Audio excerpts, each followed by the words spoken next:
Hawaii Public Radio, Dave Lawrence, and so grateful that you're with us today. We're going to be learning about this Maui Jazz and Blues Festival, August 31st to September 6th. Big show is September 5th, Ritz-Carlton, Kapalua.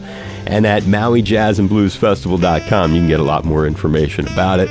Features our buddy Eddie Henderson, Steve Torre, Cats from the Iguanas, many others, including this super talented saxophonist, Javon Jackson. Now, one of the reasons I'm looking forward to talking to him, he went to Berkeley in Boston, but he left that school to join Art Blakey and the Jazz Messengers, also has stories about Elvin Jones, Freddie Hubbard, and a super cool new album that he put out earlier in the year. We're listening to some right now. Jackson Plays Dylan, covering the music of, Bob Dylan. We welcome Javon Jackson to the show. Javon, a huge aloha, mahalo. Thank you so much, my brother. Right, thank you for the introduction. Appreciate being with you. First, let's talk about the gig.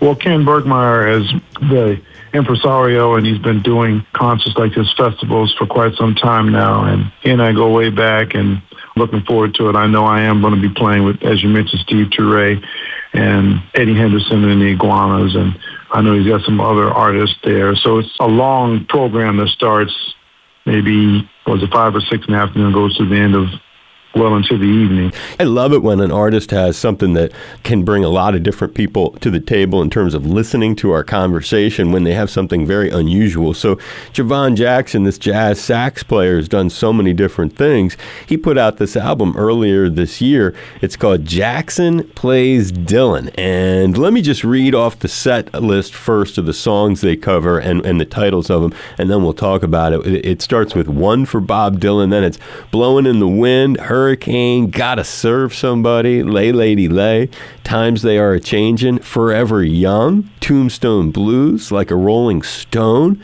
Tambourine Man, Make You Feel My Love. So it made me think, how much of a Dylan fan are you, and how did you get the idea to put this out? Well, big Dylan fan. I came to knowing him and his music not as a youth, but as an adult.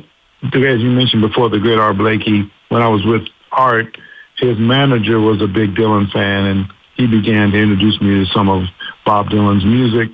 Then fast forward, Les McCann had close friends. I became very close to them.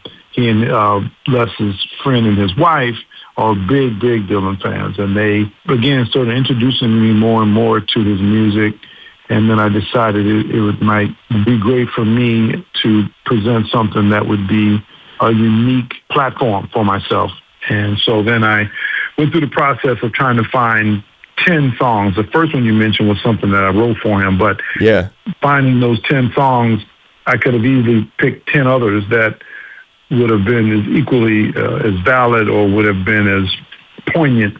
And I just saw Mr. Dylan. He was performing in Bridgeport, Connecticut, near my home. So it's been nice to see folks like yourself and others that have really appreciated this aspect of me trying to put myself out there a little bit with something that would not normally be thought of from myself. So Bob Dylan represents a lot. He's a great musician, and I feel he's a great humanitarian. He's a freedom fighter. He might not want that moniker, but he's a person that stands up for the underrepresented, underserved, and that's been something he's associated with for a long time.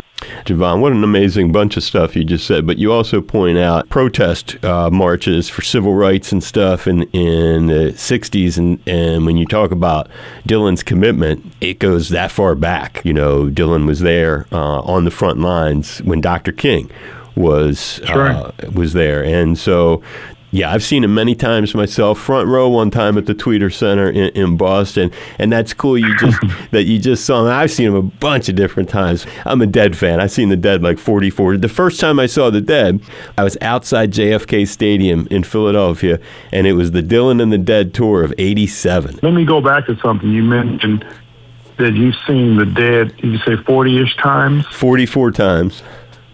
I've got a friend, which is another conversation. He's seen the Dead over 1,000 times. I believe it.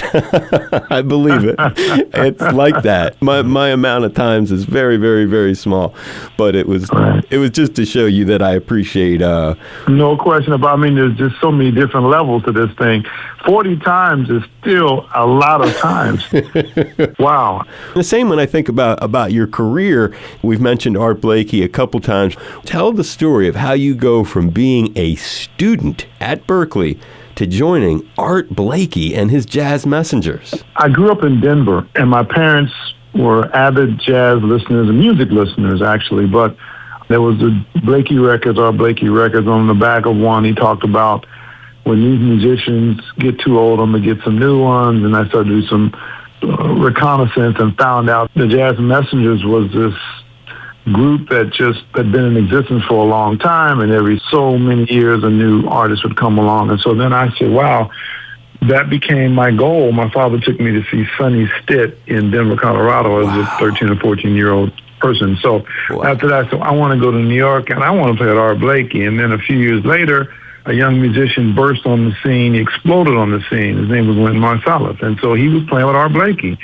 So then it became more of a desire, as he inspired so many of musicians like myself. But during that time and the next couple of years, I ended up being in the McDonald's All-American Band. Quick story, with his little brothers, Delphio, as my age, and we were selected to represent our state. He's represented Louisiana, and I represented Colorado.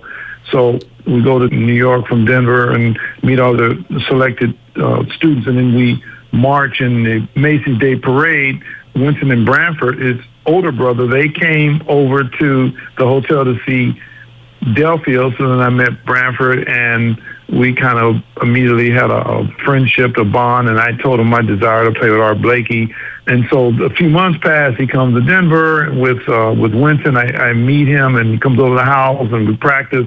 I tell him my desire, and he says, go to Berklee, because the former saxophonist, which I knew about, Billy Pierce, teaches at Berklee. You can go, you can study with him, and you'll be able to, at some point, hopefully soon, audition for him. It was a goal to go to Berklee to be with Art Blakey. So Berklee, as great as it was just kind of a conduit, because Branford had gone there and he gave me this advice. And Delphio, again, had just started there as well.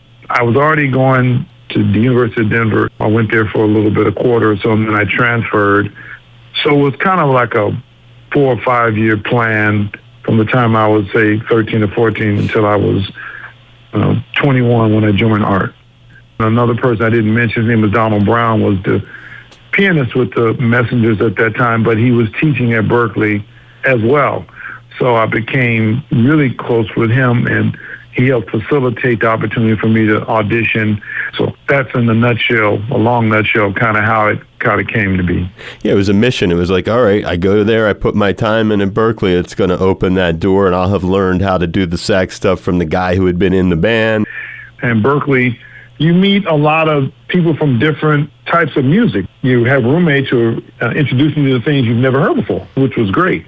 I didn't hear Led Zeppelin in my house. I didn't hear Three Dog Night or Pink Floyd. And to show you that I didn't know who people were at the time, I was doing one night with Freddie Hubbard, and while we're on stage playing, this gentleman comes up and he's whispering and talking to Freddie. He had a hat on. I could tell he had a British accent. So when the guy finished the conversation, he whispers in my ear, he says, hey, when you get a chance, go up to that guy's room. He gave me his room number. He wants me to do a recording with him. I want to see what he's talking about. Can you go to his room and talk to him? So he told me the room, and I said, okay, well, what's his name? He said, his name is Van Morrison. I didn't know who he was. I went to his room. I swear to God, I went to his room and sat down and talked to him. I had no idea who he was. So that's what I'm talking about. This cat's got the connects, and we've been hearing about just a little bit of it today. It's Javon Jackson, and he's going to be working his magic on the sax and the Maui Jazz and Blues Festival. Big show is September 5th at the Ritz-Carlton. The whole thing is August 31st to September 6th, MauiJazzandBluesFestival.com. I just humbly hope that you had any kind of good time talking today, because this meant a lot to me. Absolutely. It means a lot to me. I'm really looking forward to coming there and hoping to get the musicians that I play with to do some of the tracks from the new CD when we get there. So do some Blowing in the Wind. Well, we'll go out with your cover of Blowing in the Wind. Okay, thank you very much. Aloha.